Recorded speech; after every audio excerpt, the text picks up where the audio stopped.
Faultline Artspace. This is my show, Round and Round.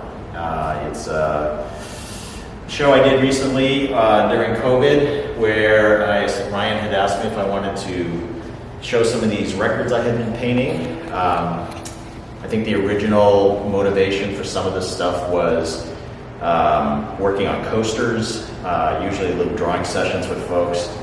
I was invited to a coaster show, and I realized that drawing on a circle shape was kind of a challenge. So I kept going with it, and then at one point I got invited to a vinyl show at 111 Minna, which I enjoyed making a piece on a record. And then I thought, so many people have so much vinyl to discard these days. What happens to all that old funky vinyl? I guess it ends up, in landfills, or in this case, we morph it into something else, so some art. And so the records are here, and all around the gallery, and that perfect 12-inch. Of course, this brings back all kinds of nostalgia for me, with having a record player. And then, was it like early 90s or something, sort of just, when Mary and I got together in the late 80s, moved in together, we were combining our record collections, and then we moved to another round object, which was CDs and whatever, and there was that whole transition. So there's a level of nostalgia for sure for me with records. And in a lot of cases, I didn't actually plan very specifically what each object would be, but it is very object related. And what I liked about the shape and the placement and the juxtaposition of everything is that it was almost like creating these diagrams, almost scientific or alchemic, or some religious maps of heaven or something to that effect. These really crazy diagrams. And so all these different elements within the diagrams are biological diagrams or animal history diagrams. All these different elements within that could be placed near each other and create a dialogue, between the different pieces. So I found that kind of fun.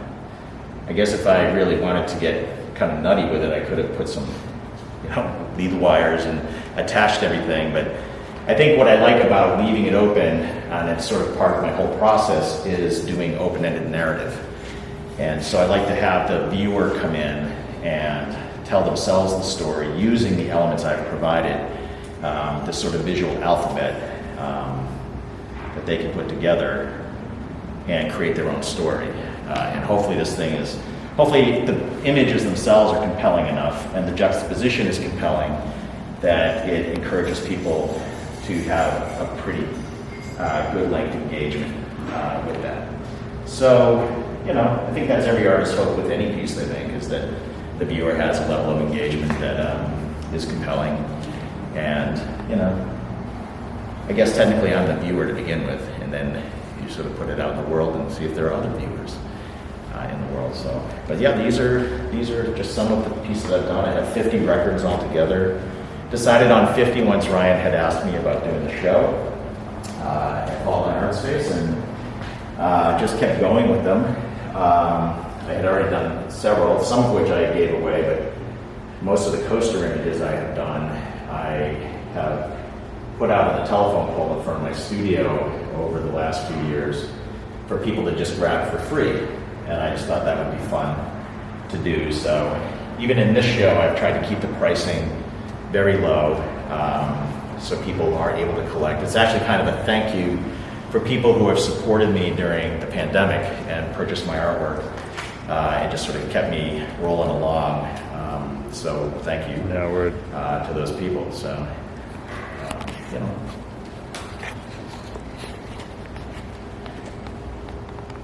I've gotten more and more away from depicting people. My work for the past 10, 15 years has been really about sort of oddball characters that are human. And then over time, I've gotten more interested in nature elements, animals especially, but also flowers. Love flowers. Very organic, very challenging. Trying to find subject matter that is, you know, loaded personality-wise and loaded in terms of story and narrative, potentially, but also just very playful and fun to draw and to paint. So in a way, I consider most of this drawing versus painting, just because I'm doing all this line work. It's done mostly with a liquid acrylic and liner brushes, and usually lay down a few pencil lines, and then I just go into it.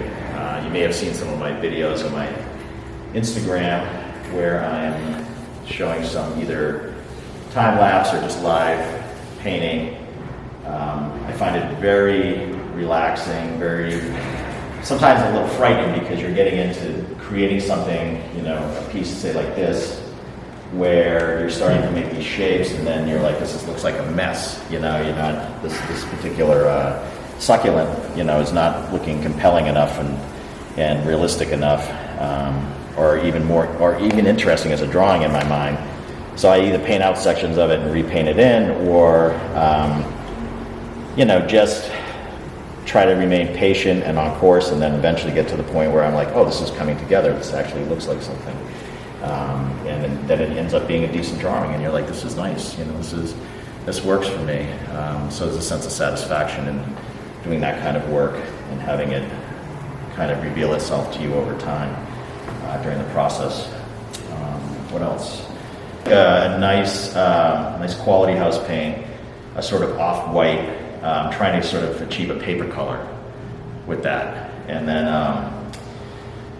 so that becomes my canvas, that sort of Swiss coffee or Navajo white or bone white or something to that effect. And it's usually a paint that has a good primer in it, so that if I'm painting down a bunch of black marks with the acrylics, I can decide I want to change it up. I can go back in and just put down like 1 or 2 layers of the house paint, and it just gets covered up with the primer. So it's just high quality paint makes a difference for that kind of thing. And yeah, and the big pieces, Brian had suggested some big circles. We did this on a nice quality plywood, and that just gave an opportunity to expand the image and really get into almost like abstract mark making, very playful things that are being pushed around here. It's just super enjoyable to work that scale. Action. What are you talking about? What am I talking about? I was talking about this wall, and I was just saying that, what was I saying? I think you were talking about the scale. significance of the cross. You're just messing with me. Yeah, actually, the reason I did this was it was sort of a north, south, east, west placement. There is not a specific significance in my mind, because I did it rather spontaneously on the spot. So, but I thought, I've got nature, like a plant life here, some flora. So I put the bird, and then the water, and basically land, and then sky. So I think that was my primary thinking process there. Although, and I do it I do that very loosely, because I'm trying to sort of tap on my subconscious versus plotting things out very directly. I often find that if I overplan or overplot something, that it kind of loses its excitement, its playfulness, its spontaneity, and it's just rigid and a little lifeless. Whereas if I arrange things or paint things in a way that is more direct and feeling, and I'll explain what that means. The feeling part is, if you're doing texture for, say, plants, or you're doing fur for animals, the way I try to make those things, it's not that I'm a botanist or a farmer who understands how these things work very specifically, or a biologist. I basically imagine reaching out and touching these things and feeling them, and how would that how would you draw the feeling? How is the feeling drawn versus the actual like width of a hair or the texture of a leaf, how it looks. How it looks is secondary. How it feels in my mind is the primary. And so I try to sort of maintain that direct sort of subconscious visceral connection with whatever I'm making at the time. Does that make sense? I hope so. But yeah, that's a lot of the way I work. Even when I'm doing pencil and colored pencil or doing sculpture, various ways that I work, I feel it's sort of become a way of subconscious channeling that I find very effective. I find it for me, and it's very liberating. It's very cathartic. I think I have a very good positive place that I arrive at, both mentally, physically, and artistically, creatively with the piece. It's a type of exercise that has been developed over many years for me, but I think I'm getting there now, where it's starting to feel like things are coming together correctly. And when I say correctly, that's another thing that's kind of funny, because I try to do everything incorrectly. I don't know if that makes sense. And the reason I say that, the incorrect thing, is that when you're laying down texture or lines within a certain space or on a surface that you're trying to create, I think it's perfectly okay to stop yourself and short circuit that rhythmic process over and over again and make the wrong, instead of making what the obvious choice would be of a particular stroke or mark, make the wrong choice and make it, because if you're doing that, then you're breaking the monotony of a particular pattern. And the broken monotony is, in my mind, it's what is more organic and more natural. It's what becomes the reality that we live in. The chaos that we live in is being processed that way in my creative process. So I'm trying to reflect it that way. Taking the wrong way, yeah, I like that. Choose the wrong path. On the not so obvious path, if that makes sense. Seems to work for me. Yeah, this one is really all about, it's bird versus mammals in a way, and I felt like the eye, the all-seeing eye above. Folks ask me, like, why the eye? And like, why are eyes so relevant in my work? It is because the name Casey means watchful and vigilant. And I try to see myself as a witness to the world as a creative person. I participate in it up to a certain point, but I must record and witness it in order to live up to my namesake, my family namesake, and my artistic, duty, obligation. And that's to really be watchful. So the all-seeing eye, not quite eye of Sauron or whatever, but just like an all-seeing eye, of witnessing things that are going on. So the eye as a symbol in my mind is very compelling and very effective, but also very personal for me. So, but yeah, I love ravens and crows and anything in the sort of the Hortus family. They're really amazing birds, incredibly intelligent. And you have a domesticated cat. You have like how I picture sort of a morphed John Casey, otherworldly creature evolving over time. Little Margaret Atwood sort of, gene splicing. Yeah, you'll see skulls. This is basically a cat skull. Skulls to me are now representing like the end of things, the death, end of the cycle for living things, for humans, for animals, and it's become. As members of my family have died and moved on, and friends, I'm getting to, I'm in my 50s now, so I'm getting to the age where, sadly, some of my people I know who are my peers are starting to pass away. And people who are just a little bit older than me are starting to pass away. And I find that just very, I don't want it to be sad. I want it to be part of just understanding the cycle of life. And I'd rather have a tribute to death versus a fear of it, if that makes sense. So, but I can also have fun with it. You know, I obviously a sense of humor is in all of my work. So, you know, this guy, we all wonder like, where did this guy die from? So, you know, but it's partly a warning, and you know, don't smoke, kids. Stay in school. Don't do drugs unless they're really high quality drugs. But yeah, then plant life. You know.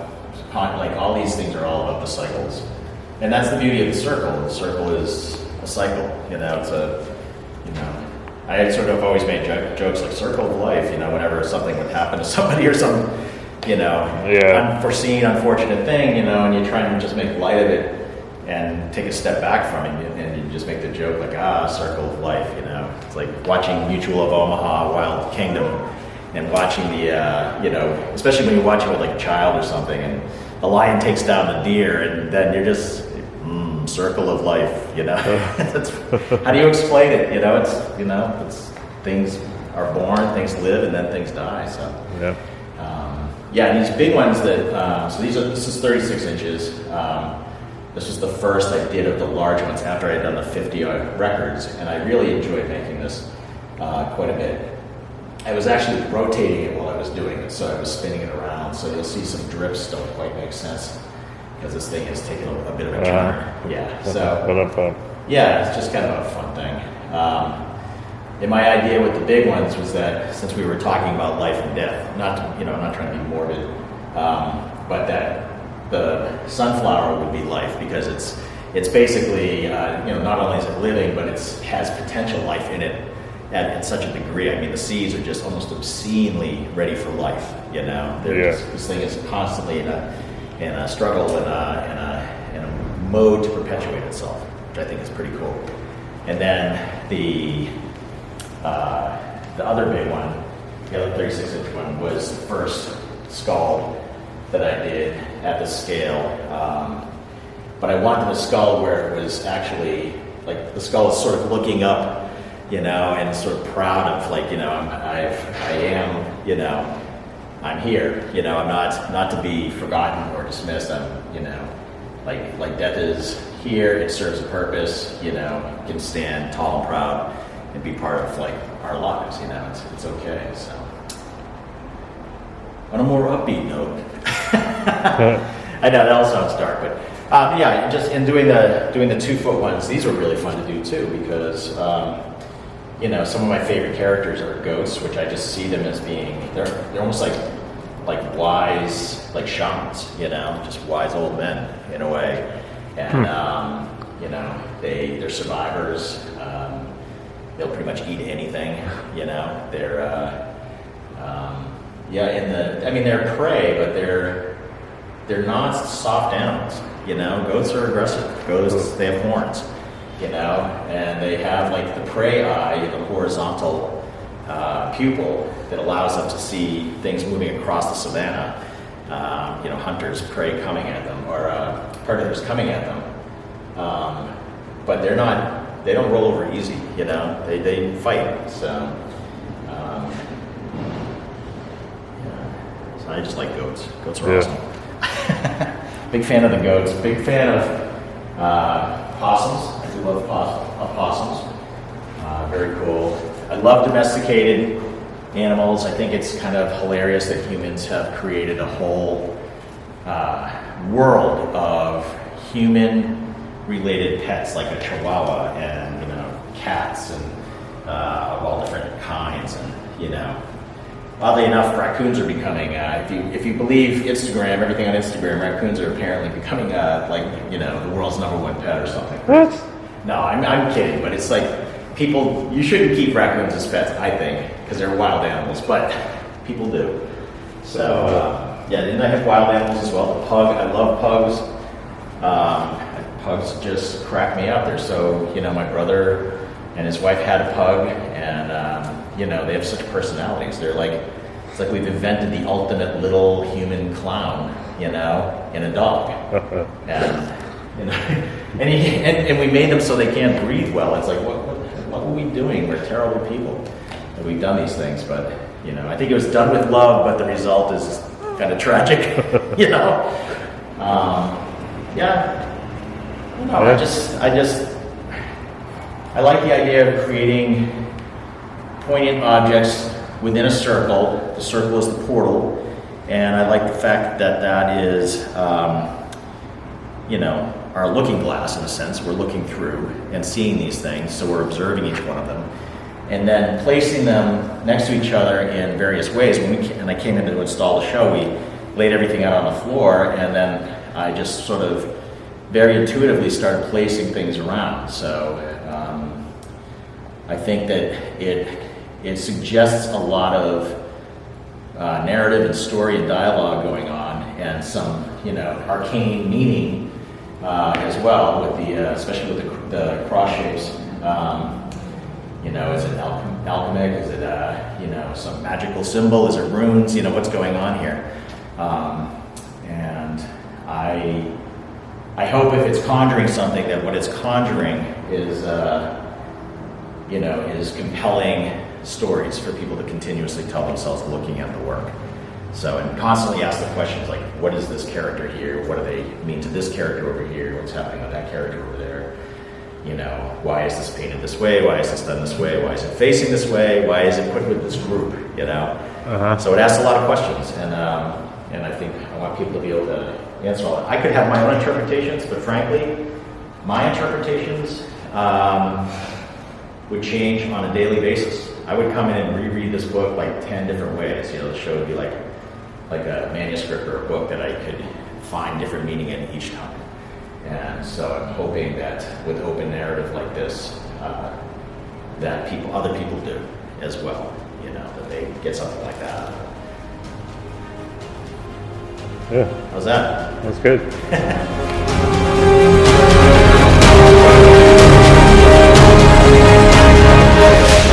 I haven't figured out how to get ready yet. Just how to bring you in. Okay. Okay. Okay, I think I got it. Here, walk over there.